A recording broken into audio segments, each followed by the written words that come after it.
Ассалаумағалейкум қыздар, бүгін сіздермен керемет, ерекше жұмсақ Наполеон тортын жасайтын боламыз.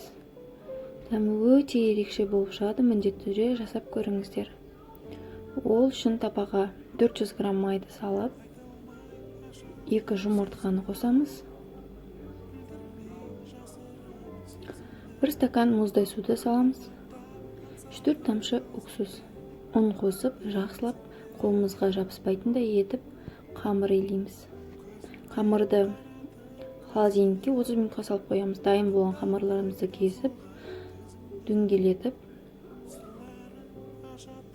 жайып аламыз. Ыдысқа салып, формасын кесіп 200 градуста 10-15 минутта дайын болады.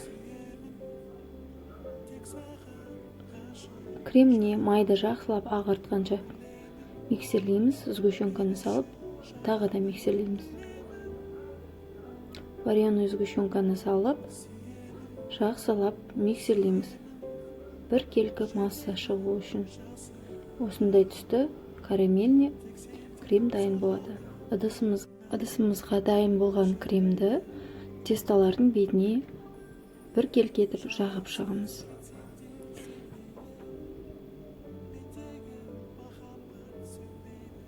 Бетіне крошкаларды сеуіп, сәндеуге болады. Холодильникке 3-4 сағатқа қалдырамыз.